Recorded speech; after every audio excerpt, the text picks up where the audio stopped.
বন্ধুরা, চিংড়ি মাছ ভাজা হচ্ছে। চিংড়ি মাছ দিয়ে শাপলা দিয়ে রান্না করা হবে। চিংড়ি মাছটা কিন্তু ভীষণ টেস্টি একটা মাছ। এটা সবারই পছন্দ। আমি বলবো এটা সবারই পছন্দ, কিন্তু যারা খেতে চান না তাদের অবশ্যই কোনো অ্যালার্জির প্রবলেম আছে, এজন্য খেতে চান না। কারণ এটা খুবই সুস্বাদু একটা মাছ, আর সবারই এটা ভালো লাগে।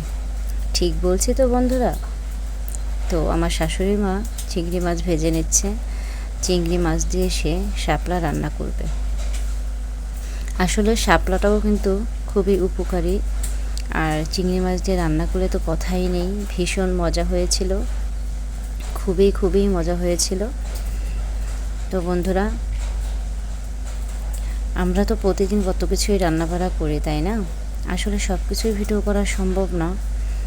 আর ভালো মন্দ যেদিন রান্না করা হয় সেদিন তো আরও সম্ভব হয় না, কারণ ভালো কিছু রান্না হলে আয়োজনের ব্যাপারটাও থাকে আলাদা, আর সব গুছিয়ে গাছিয়ে ভিডিও করা আসলে সম্ভব হয় না।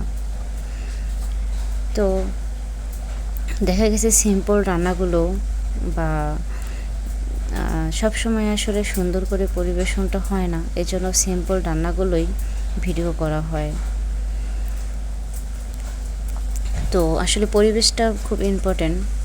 ওই রকম একটা এনভায়রনমেন্ট তৈরি করে ভিডিও করা সুন্দরভাবে, সেটা আসলে হয় না সব সময়। তো এর জন্য আমি সংক্ষেপে সবসময় ভিডিও করে থাকি। শর্টকাট যে ভিডিওগুলো ওগুলোই দেওয়ার চেষ্টা করি, কারণ সবার তো সব পরিবেশ একরকম হয় না। তো এখানে পেঁয়াজ আর কাঁচামরিচ ভেজে নেওয়া হচ্ছে। আমার শাশুড়ি মা কিন্তু অসম্ভব ভালো রান্না করেন, খুবই ভালো রান্না করেন। তো এই যে শাপলাগুলো দিয়ে দিল। আর শাপলাটা কিন্তু ভীষণ উপকারী একটা সবজি। এটা যেহেতু সারা বছর পাওয়া যায় না, তো এটা যেই সিজনে পাওয়া যায় সেটা খাওয়া খুবই উচিত। দেখো বন্ধুরা, চিংড়ি মাছও দিয়ে দিল। দেখতে কিন্তু খুব লোভনীয় লাগছে, তাই না? দেখতে যেরকম লোভনীয় লাগছে, খেতেও কিন্তু সেরকম লোভনীয় হয়েছিল।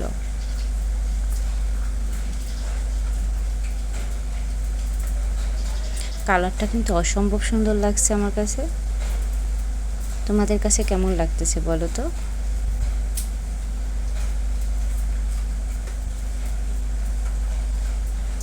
তো বন্ধুরা, আমাদের এইসব প্ল্যাটফর্মে কাজ করতে হলে আমার দিক থেকে আমি 100% রাইট থেকে ভালোবাসা দিয়ে যাব।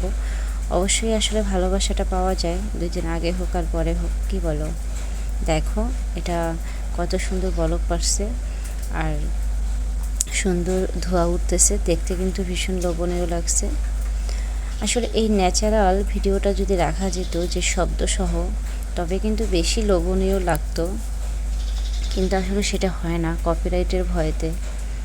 কারণ অনেক সাউন্ড থাকে আশেপাশে, অনেক দিক থেকে অনেক সাউন্ড আসতে থাকে, বাচ্চাদের অনেক সাউন্ড থাকে, সব কিছুই থাকে, যার কারণে আসলে এগুলো রাখা যাচ্ছে না। আর এই যে মাছ শাপলা রান্না হচ্ছিল, আর পাশেই এই মাছটাকে আমার শাশুড়ি মা মেখে নিচ্ছিল। এটাকে বলে অনেক জায়গায় শাপলা পাতা মাছ বলে, ফাকুস মাছ বলে। কারা কোনটা বললে আমি জানি না, তবে আমি বোঝানোর জন্য বলেছি। যদি কেউ খেয়ে থাকেন অবশ্যই চিনে যাবেন মাছটা। তো এটা আমার শাশুড়ি মা হালকা আদা আর হলুদ মরিচের গুঁড়ো সব কিছু দিয়ে মেখে নিচ্ছে। আর এই যে আমাদের কমপ্লিট হচ্ছে শাপলা আর চিংড়ি মাছ রান্না করা। দেখেন কতটা লোভনীয় লাগতেছে। আসলেই এটা যখন খেতে বসেছিলাম, অন্য কিছু আর নিতেই ইচ্ছে হচ্ছিল না, মনে হয় এটা দিয়েই ভাত শেষ করে ফেলি। আজকের মতো ভিডিওটা